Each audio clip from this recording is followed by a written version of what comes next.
हिंदी साहित्य समागम चैनल पर सभी मित्रों का हार्दिक स्वागत और अभिनंदन है। मित्रों, आज हम उत्तराखंड एलटी सिलेबस से संबंधित काफ़ी महत्वपूर्ण प्रैक्टिस सेट 12 देखेंगे। इससे पूर्व हम 11 प्रैक्टिस सेट करा चुके हैं संपूर्ण पाठ्यक्रम पर आधारित, और 1000 नंबर की यह प्रश्न उत्तरी सीरीज हमने प्रारंभ की थी। एक दो प्रैक्टिस सेट होने के उपरांत इसमें 1000 प्रश्न जो है कंप्लीट हो जाएंगे। तो आप प्ले लिस्ट में जाकर इन सारे प्रैक्टिस सेट को देख सकते हैं, जिसके आपका आकलन, आपका मूल्यांकन बेहतर रूप से होता रहे। तो आज का महत्वपूर्ण प्रैक्टिस सेट होगा, इसमें हिंदी साहित्य, जनपदीय भाषा साहित्य और साथ ही व्याकरण के क्वेश्चन होंगे, यानी संपूर्ण पाठ्यक्रम पर आधारित प्रश्न होंगे। तो पहला प्रश्न है, सर्वप्रथम हिंदी भाषा का प्रयोग हिंदी के अर्थ में किसने किया? ए अमीर खुसरो, बी ओपी, सी सरपुद्दीन यजदी और डी है गेसुदराज। तो इसका आंसर क्या होगा?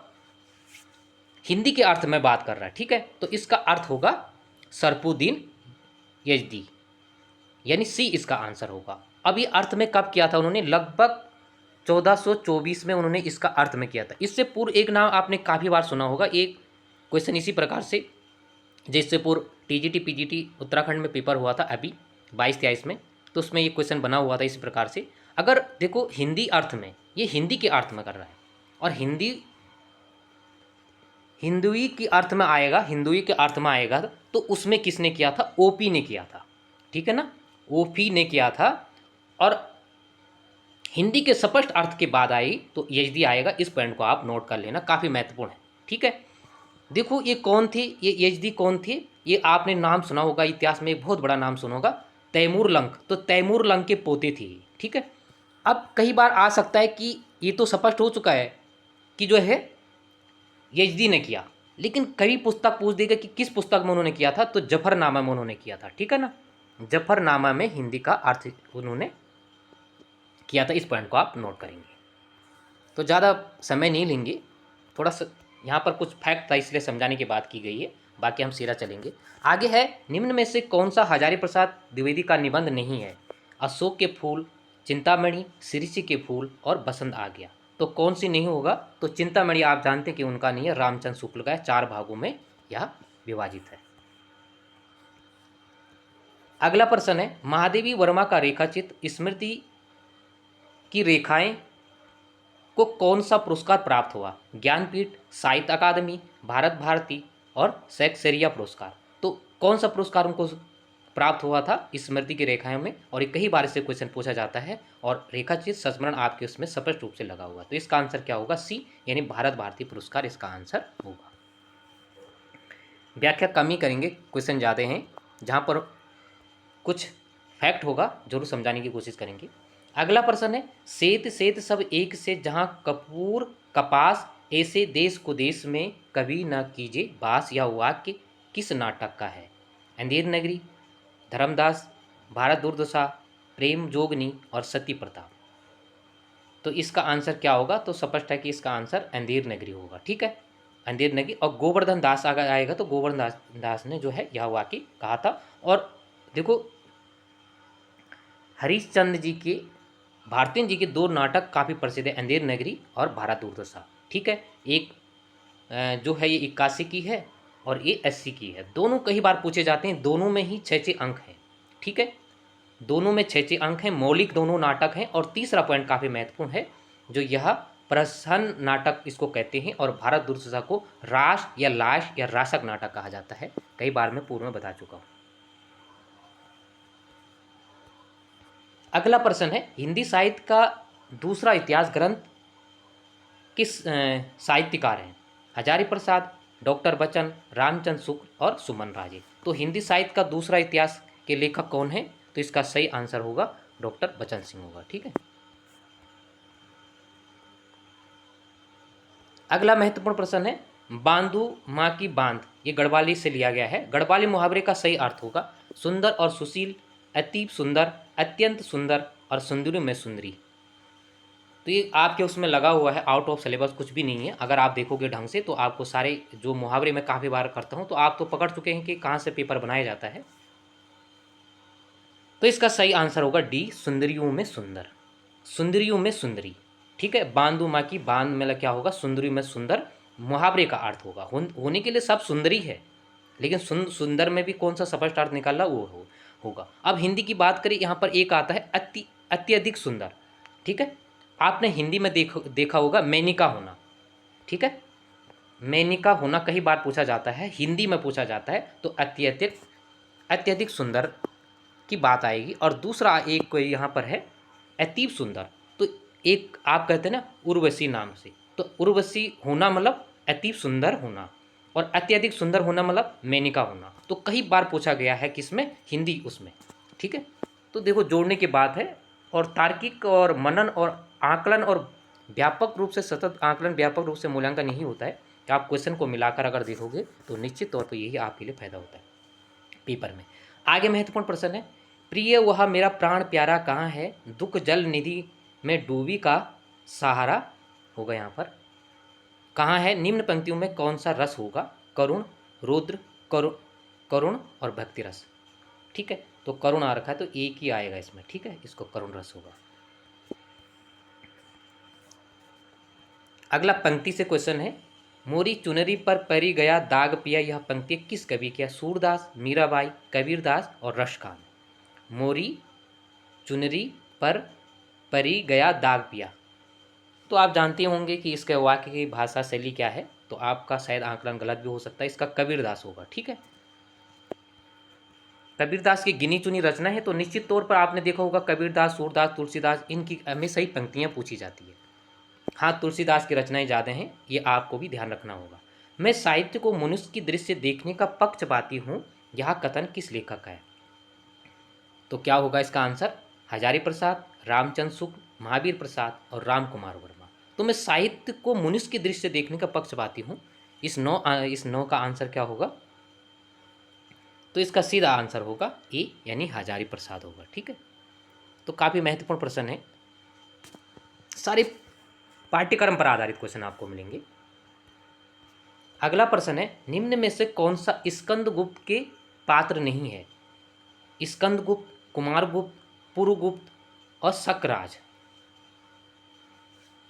सारे किसके हैं, जयशंकर प्रसाद के हैं ना, सारे नाटक काफ़ी महत्वपूर्ण हैं। ओ सॉरी, स्कंदगुप्त जयशंकर प्रसाद का, तो इसका आंसर क्या होगा, ज़्यादा समय नहीं लेंगे, शकराज। ठीक है, अब आप देखना, एक शकराज है, एक भट्टारक है, और तीसरा ये काफ़ी बार पूछा जाता है। देखो उनके 3 नाटक हैं।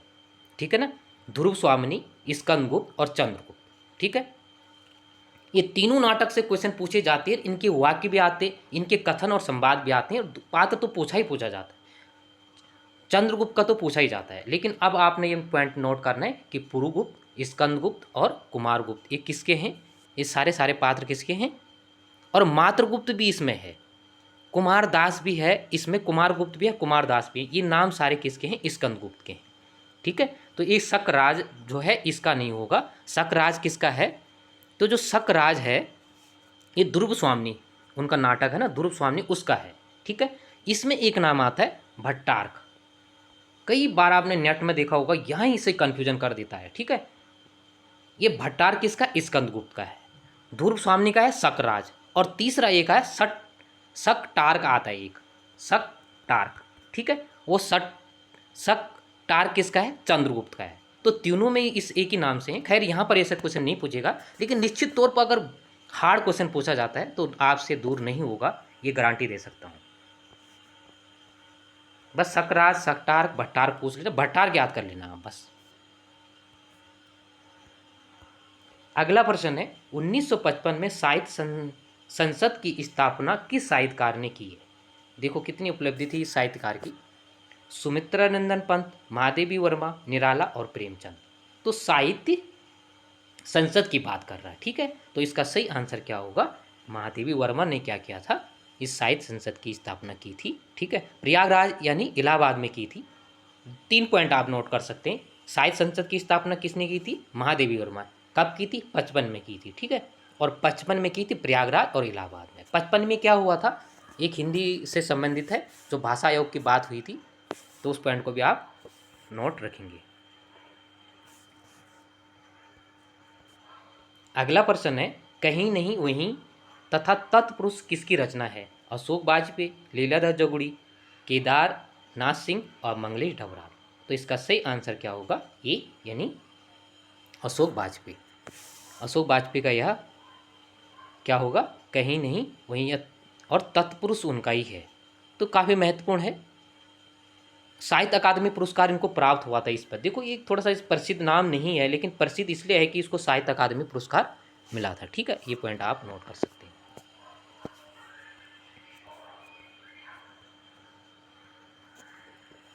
आगे काफ़ी महत्वपूर्ण है, निम्न में से कौन सा सही सुमेलित नहीं है।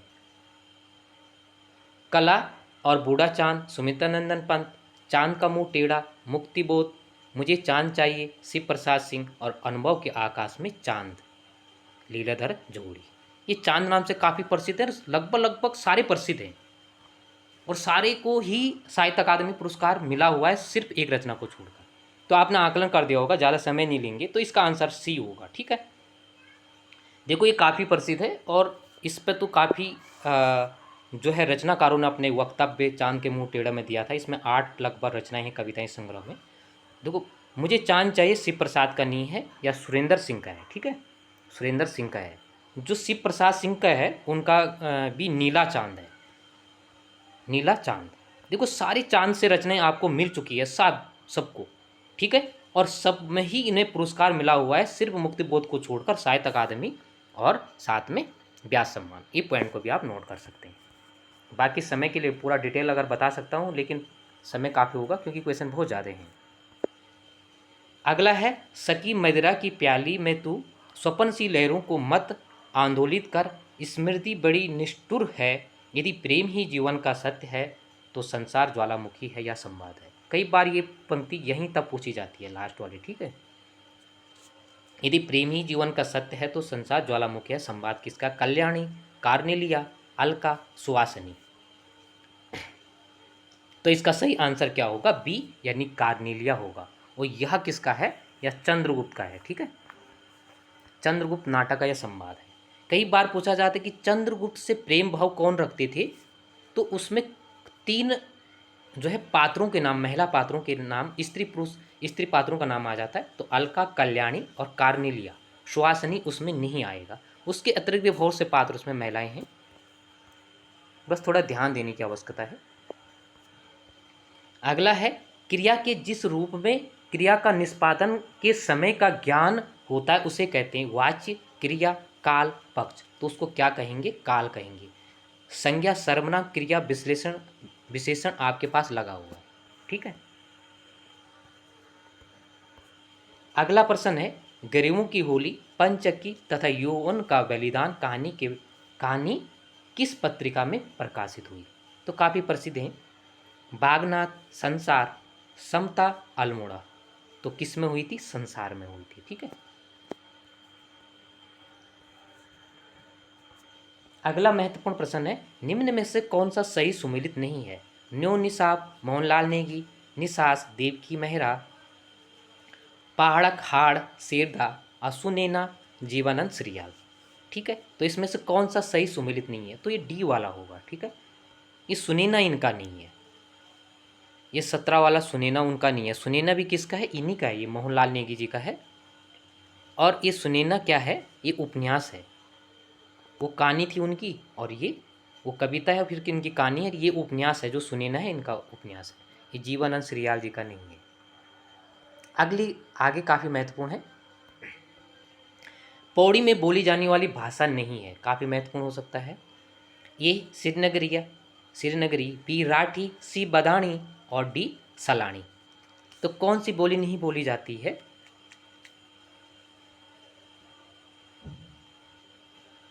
तो कौन सी बोली नहीं बोली जाएगी इसमें, तो आपने अपना आकलन कर दिया होगा। तो इसका सही आंसर होगा बदाणी। देखो आपको अगर गियर्सन की बोली भाषाओं का नामकरण इसीलिए पूछा जाता है, पिछले बार लेक्चरर में भी पूछा गया था, जैसे आपको मालूम है, ज़्यादा बजाने की आवश्यकता नहीं, क्योंकि कई बार दोहरा चुका हूँ इन क्वेश्चनों को बार बार।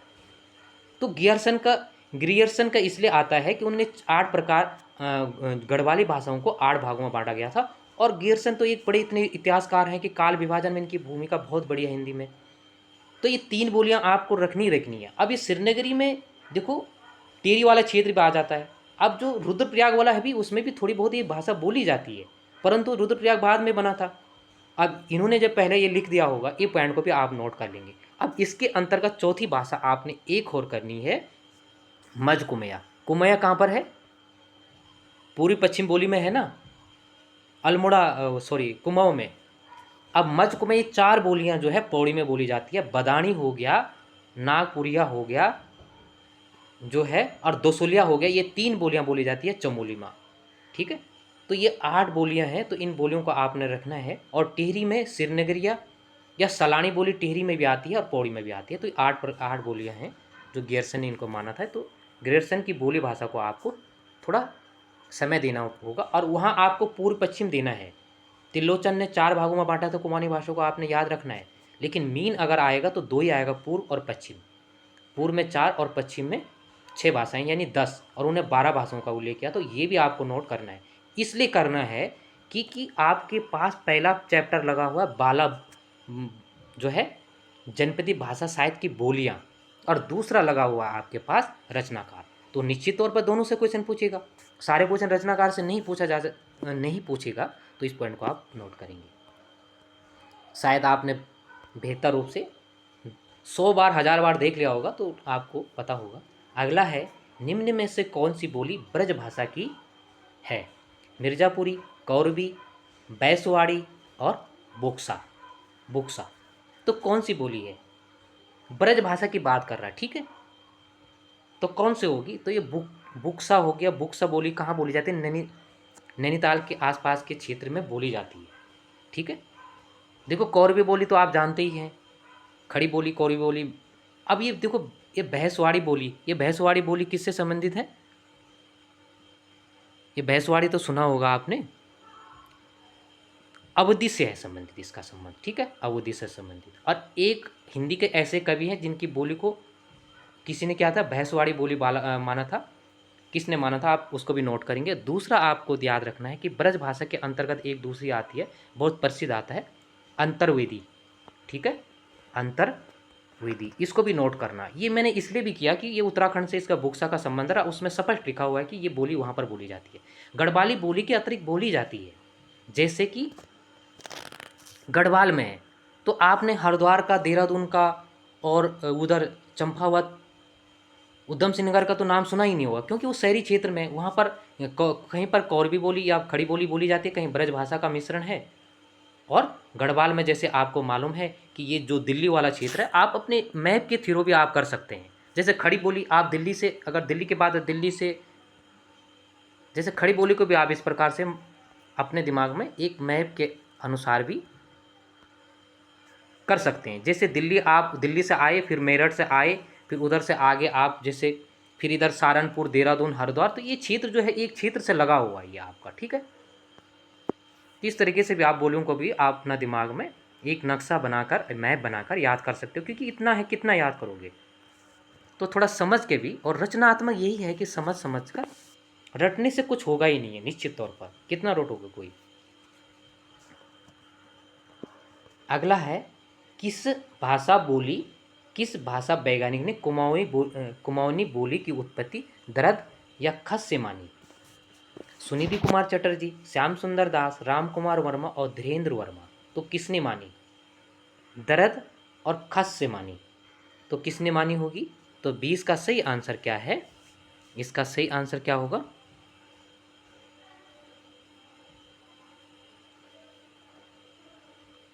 तो कुमाऊनी बोली की मानी जो हो, वो सुनिधि कुमार चटर्जी ने मानी थी, ठीक है। इस पॉइंट को आप नोट करेंगे। दूसरी बात आपको ये चीज़ भी याद रखनी है कि खस का जो संबंध गढ़वाली बोली से भी है। जैसे आप गढ़वाली साहित्य को पढ़ते हैं ना, और उत्तराखंड की बोली में हम मानते हैं कि खस का संबंध यहाँ से है। खस बोली का संबंध गढ़वाली साहित्य से है, यानी गढ़वाली साहित्य से है। तो आपको ये पॉइंट याद रखना है कि जो खस से किसने माना, और दूसरा आपने एक पॉइंट याद रखना है, जैसे दर्द और खस, ये मजबूती से इसको माना जाता है कि यह किसका है, कुमाऊनी भोजरी की बोली की उत्पत्ति इससे मानी जाती है। अगर गढ़वाल की बात आएगी तो सौर सैनी हम मानते हैं, ठीक है। अगर सौर सैनी की बात आएगी तो उसमें गियरसन और धीरेन्द्र वर्मा, ये लोग किससे, सौर सैनी से गढ़वाल की भाषा का गढ़वाली बोली भाषा को ज़्यादा प्राथमिकता देते हैं सौर सैन्य से, और कुमानी बोली का देते हैं दर्द या खस भाषा से। पॉइंट को आपको नोट रखना है। धीरेन्द्र वर्मा इसमें सौर सैन्य से मानते कुमानी बोली का, तो इस पॉइंट को भी आपको रखना है। अगला है स्त्री का पर्यायवाची शब्द नहीं होगा, तो स्त्री का पर्यायवाची शब्द क्या नहीं होगा? अबला, कामिनी, नंदिनी, अंगना। तो स्त्री का पर्यायवाची शब्द क्या नहीं होगा? तो इसका सही आंसर है नंदिनी। नंदिनी किसका है? बालिका का है, ठीक है, बेटी का या बालिका, बेटी का है, ठीक है। जैसे तनुजा, आत्मजा, तनुजा, ये बेटी का है। आपको एक पॉइंट भी नोट करना है कि स्त्री और महिला में अंतर है, ठीक है, थोड़े सा अंतर है, कुछ पॉइंट मिलते जुलते हैं इनके पर्यायवाची शब्द और यही जो है बेटी का भी, तो इसीलिए कन्फ्यूजन इसमें होता है। बस ये फैक्ट, अगर आप इन फैक्ट को समझ जाओगे तो निश्चित तौर पर कोई रोक ही नहीं सकता कि आप एलटी एग्जाम को कवर नहीं कर पाओगे। बस यही बातें तो पकड़नी पड़ती है। सारी किताब वही है, सब वही पढ़ रहे हैं, सारे वही देख रहे हैं, कोई अंतर नहीं है। अगला है निम्नलिखित में से कौन सा जातिवाचक संज्ञा नहीं है? मनुष्य, किसान, जवान, बचपन। तो बचपन जो है भाववाचक हो गया, तो किसान, जवान, मनुष्य जो है ये जातिवाचक संज्ञा के अंतर्गत आ जाएगा। अगला है विधि का विलोम शब्द होगा कानून, निषेध, सौभाग्य और विधाता। तो विधि का क्या होगा? तो विधि का अर्थ क्या होगा? तो विधि का अर्थ जो अर्थ होगा यह निषेध होगा, ठीक है। तो इस पॉइंट को भी आप नोट करेंगे। अगला 24 नंबर का प्रश्न है,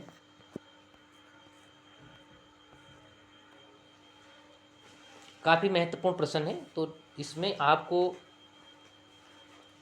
समय जरूर लगेगा, लेकिन यह परीक्षा के लिए बहुत ही उपयोगी होंगे आपके लिए आने वाले एग्जाम में। इस प्रकार से क्वेश्चनों का मिश्रण किया गया है बेहतर रूप से, कि जिससे आपको इससे बेहतर रूप से फायदा मिल सके। आगे महत्वपूर्ण प्रश्न है 24 नंबर का, किस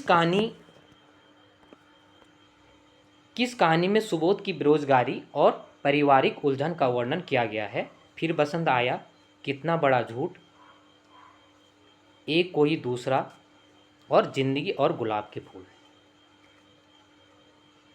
तो किसका है यह, किस में किया गया? तो ये डी है इसका, और सारा ऊषा प्रेम वंदा का है ये सारा, ये सारे उन्हीं के हैं। ये सुबोध की बेरोजगारी पर वर्णन किया गया। ये अभी झारखंड छत्तीसगढ़ में जो पेपर हुआ था उसमें एक क्वेश्चन बना हुआ था, इस पॉइंट को आप नोट करेंगे। ये फिर बसंत आया और बसंत आया आपने देखा होगा कि निबंध भी हैं इसी प्रकार से, किसके? हजारी प्रसाद की। तो ये जोड़ के आप देख सकते हैं इन प्रश्न को। अगला महत्वपूर्ण प्रश्न है 25 नंबर का, किस उपन्यास में राष्ट्र विभाजन की त्रासदी का चित्रण किया गया है? झूठा सच 1, दादा कामरेड, झूठा सच 2 और पार्टी कामरेड। तो किस में किया गया है? तो 1 में किया गया, ठीक है, देश विभाजन। देखो झूठ सच 2 भाग हैं, ठीक है, लेकिन पहले भाग में देश की त्रासदी का वर्णन किया गया, फिर आज़ादी मिलने के बाद उन्नति की बात दूसरे में की गई। 3 पॉइंटों को भी आप नोट करेंगे। यशपाल का है, काफ़ी महत्वपूर्ण से 58 का यह।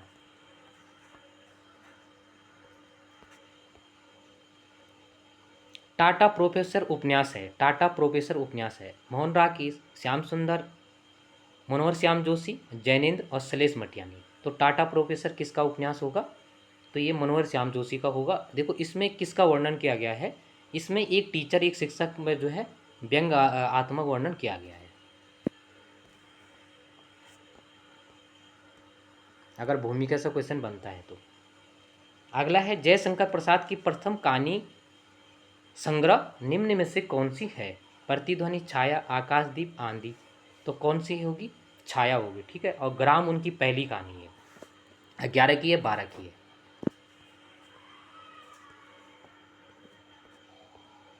अगला महत्वपूर्ण प्रश्न है रूपवती दिल फरेब और उसका पति दिल फिगर किस कहानी का मुख्य पात्र है?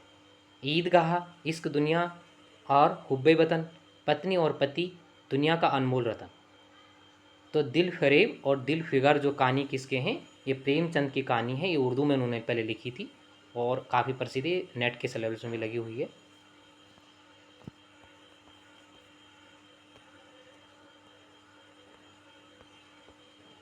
आधुनिक युग की गीता का नाम से किस रचना को जाना जाता है? सामधेनी, रसमरती, रसवंती, कुरुक्षेत्र।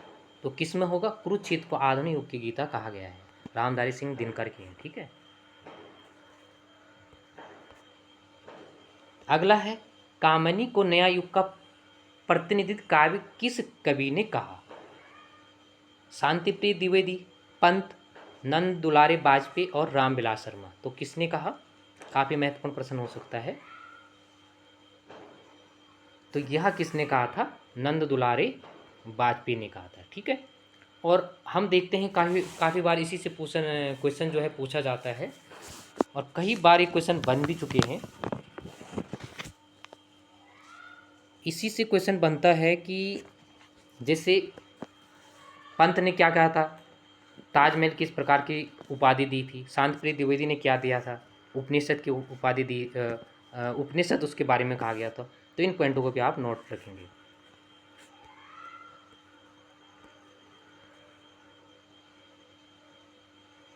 अगला है, निम्न में से कौन सी रचना लीलाधर जोगड़ी की नहीं है? नाटक जारी है, शंखमुखी शिखरों पर, बची हुई पृथ्वी इस दुनिया में। तो कौन सी उनकी रचना नहीं होगी? तो डी, इस दुनिया में उनकी रचना नहीं है।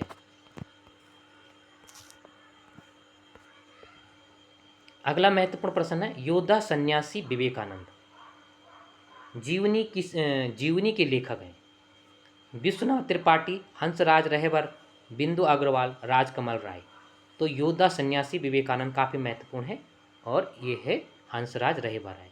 ये क्वेश्चन इसलिए भी महत्वपूर्ण हो सकता है क्योंकि फर्स्ट में आपके दर्शन शास्त्र में विवेकानंद जी लगे हुए हैं, तो उनसे संबंधित विचारधारा, उनसे संबंधित जीवनी भी पूछा जा सकता है।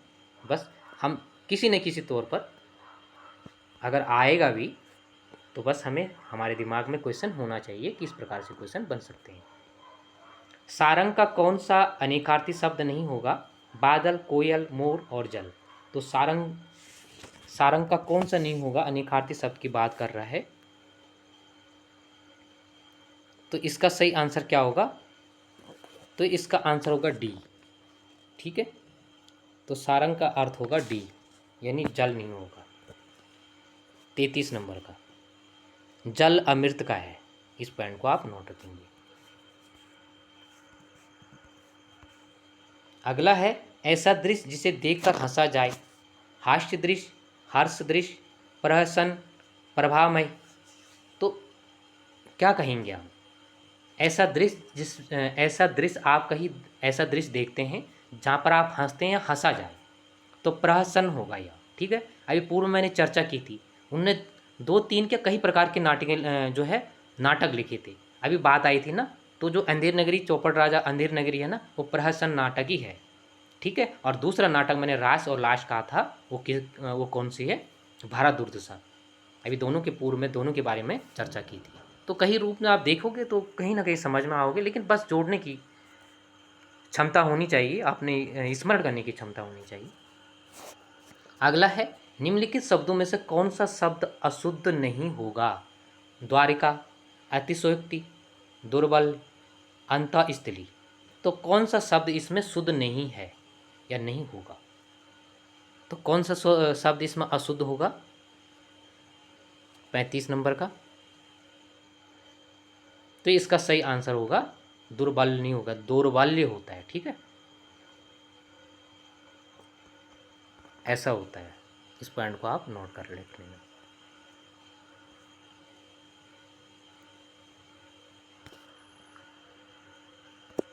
अगला 36 नंबर का प्रश्न है, तुलसी मन मंदिर में बिहारे, यह पंक्ति में कौन सा अलंकार होगा? रूपक, उपमा, उत्प्रेक्षा, सलेश। तो इसका सही आंसर क्या होगा? रूपक अलंकार होगा।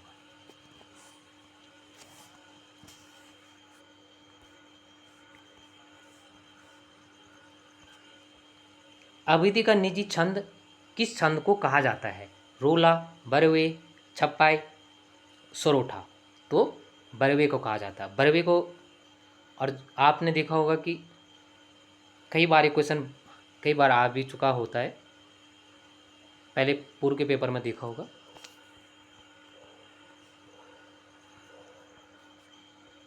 अगला प्रश्न है, मैला आंचल आंचलिक उपन्यास किस जनजाति का उल्लेख मिलता है? मैला आंचल काफ़ी प्रसिद्ध है, रेणु जी का वो उपन्यास है। तो किस जनजाति का वर्णन इसमें मिलता है? भोटिया, सांताली और बोक्सा और उपयुक्त में से सभी। तो किस जनजाति का वर्णन मिलता है? मैला आंचल काफ़ी प्रसिद्ध है, मैला आंचल का जनक भी कहा जाता है उन्हें।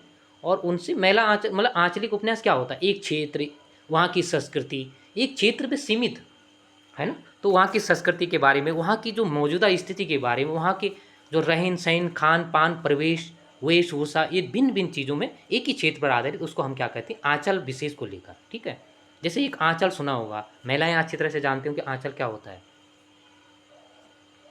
तो इसका सही आंसर होगा सांताली जनजाति का। पूर्व में इसके पात्र भी आपको बता चुका हूँ। एक महत्वपूर्ण बात आप नोट कर सकते हैं कि जीके भी आपके उसमें लगा हुआ है। अगर महिला आंचल के जनक कहा जाता है, इसको महत्वपूर्ण माना जाता है, परंतु अगर क्रम में आएगा तो क्रम में नागार्जुन की रतिनाथ की चाची को माना जाएगा, जो है 1948 माना जाएगा। इसका कितना था? 1954 है। महिला आंचल का 1954 ही तो है।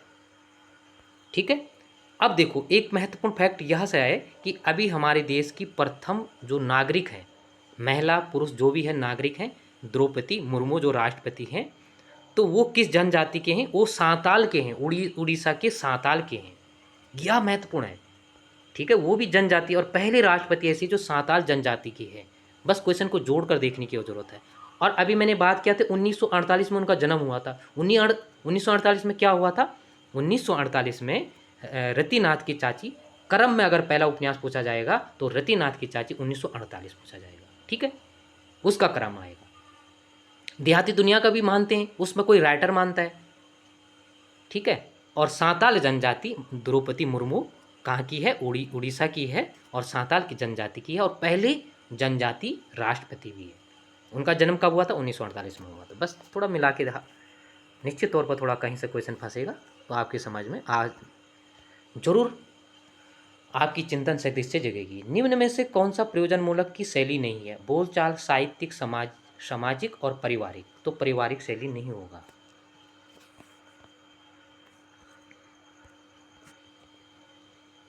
प्रयोजनमूलक कहानी का ऐसा आभास होता है जैसे निष्प्रयोजन परक भाषा का कोई स्वरूप है। यह परिभाषा किसने दी थी?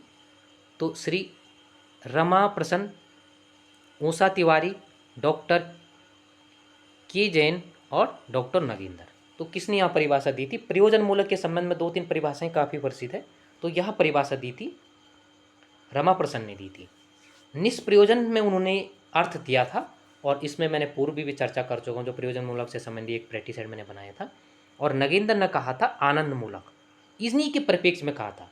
इनकी परिभाषा को आधार बना के उन्होंने कहा नहीं, निष्प्रयोजन नहीं हो सकता है, यह आनंद मूलक है। ठीक है, तो आनंद मूलक जो शब्द किसने गढ़ने की कोशिश की थी? नगेंद्र ने गढ़ने की कोशिश की थी। अगला है खड़ी बोली का खड़ी बोली का कौन सा नहीं होगा? खड़ी बोली में कौन सा समास होगा? ठीक है, खड़ी बोली